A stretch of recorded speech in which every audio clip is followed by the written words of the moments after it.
Le decían bruja, aprendió a tocar la guitarra, estuvo 24 veces embarazada, andaba siempre de manga corta porque le gustaban mucho sus brazos y no se bañaba porque decía que el agua abría los poros y por ahí entraban enfermedades. Una noche cada frío la voy a usar. Bienvenidos y bienvenidas. Soy Charito y esto es Las Princesas También Hacen Podcast, segunda temporada. Hoy les vengo a contar la historia de María Luisa de Parma. María Luisa nació el día de su nacimiento, que fue el 9 de diciembre del año 1 con el 7 con el 5 con el 1. Era hija del duque Felipe y de Luisa Isabel. Sus padres decían que linda no era, y la gente cuando creció también. María Luisa está en el ranking de las reinas más feas de la historia. Puesto número 3, María Luisa de Parma. Y el 2 lo tiene su abuela, que no les dije, pero es nieta de Isabel Farnesio. Este Felipe que les dije así suelta de cuerpo más arriba, era el hijo de la villana de la realeza. Y el puesto número 1 lo tiene mi Barbarita de Braganza. Escuchar temporada 1. Que ya dijimos que si se meten con Bárbara, se meten con todas. Hashtag, igual todas son lindas, basta de pavadas. Emoji de princesa, emoji de corazón. Sigo. Como la creían no linda, dijeron que al menos sea inteligente, porque si no se va a quedar soltera. Nunca un que sea inteligente así se puede defender de este mundo, o que sea inteligente así se puede dedicar a lo que tenga ganas, o que sea inteligente solo para ella. Todo tenía que ser porque un marido. Entonces le pusieron pila de maestras para que la eduquen, pero María Luisa odiaba estudiar y no prestaba atención, así que ni linda ni superdotada, simplemente María Luisa y que te alcance. A los 8 años quedó huérfana, entonces le empezaron a buscar marido en medio de apuro, y para no andar demorándola mucho, la terminaron casando con el primo que era príncipe de Asturias, Carlos.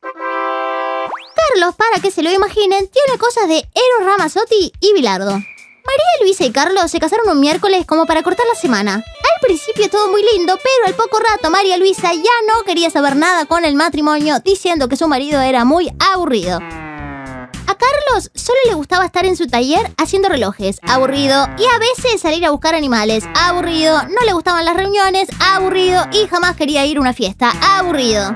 Y a María Luisa le gustaba, en resumen, todo. Entonces salía mucho a caminar sola y ahí parece que empezó a conocer otros pretendientes y a salir con ellos, pues al marido relojero casi ni lo veía y aburrido.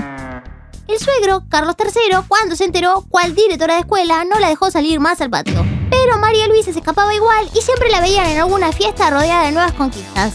Hashtag, si esto lo hacía Carlitos, nadie decía nada. Emoji de música, emoji de parlante. Lo que el suegro quería era que de una vez por todas María Luisa quedara embarazada y, si era posible, de su hijo. Y ya iban como 5 años y seguía sin darles un heredero.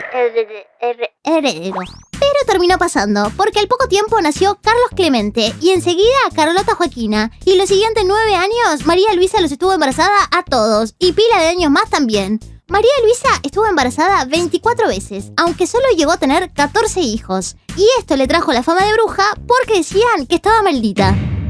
Cuando Carlitos cumple 40, se muere el padre y se convierte en rey. Por lo tanto, María Luisa en reina. ¡Felicidades, my princess! Y ahora se empieza a complicar y te lo cuento rapidito. Entonces dejó todo en manos de María Luisa, que recordemos no le había gustado estudiar, entonces a la pobre España la gobernaban 2 bebés de chupete casi. Y obviamente, lío. La gente chusma criticaba todo el tiempo a María Luisa y decían que acomodaba personas dándoles cargos importantes. Y ustedes dirán, mentían, y yo les diré no, porque hay pruebas de que tenía un amante que era un tal Manuel Godoy, bienvenido Manuel al episodio, que pasó de ser guardia a primer ministro. Pero son detalles. Y encima su hijo Fernando no se llevaba muy bien con ella y todo el tiempo los quería sacar del trono para convertirse en rey. Y para rematarla, en el año 1 con el 8 con el 0 con el 6, la esposa de su hijo Fernando muere y como se odiaban con María Luisa, sospecharon que la había envenenado. Hashtag, que lo demuestre. Que lo demuestre. Emoji de cabeza con duda, emoji de frasquito. ¿Alguien que la quiera a esta reina? Sí, Goya, el pintor, que eran muy buenos amigos. Entonces hay pila de cuadros de María Luisa. Para que ubiquen uno al menos, María Luisa es la reina del meme que parece que se escondió un plasma de 78 pulgadas abajo del vestido. ¿La ubican? ¿Ahora sí? ¿No? ¿Ahora sí? Esa. Goya la pintó parada, de abajo, de arriba, sentada, a caballo, con perro, sin perro, de costado, de cote en B, de todos lados. Hay un montón de cuadros de María Luisa.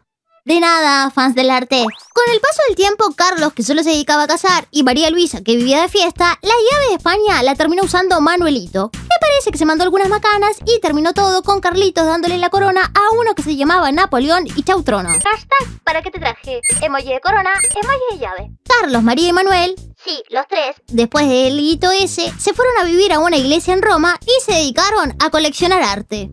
Hasta que María Luisa murió 10 años después y la llevan de nuevo a España. Un segundo de silencio para esta madraza que solo quería divertirse. Listo. Hasta acá una historia de rankings, fiestas, embarazos y arte, pero libre de virula que no es poco. Hasta acá la historia de María Luisa de Parma. Soy Charito y esto fue Las Princesas También Hacen Podcast, segunda temporada. Hasta el próximo episodio. Besito.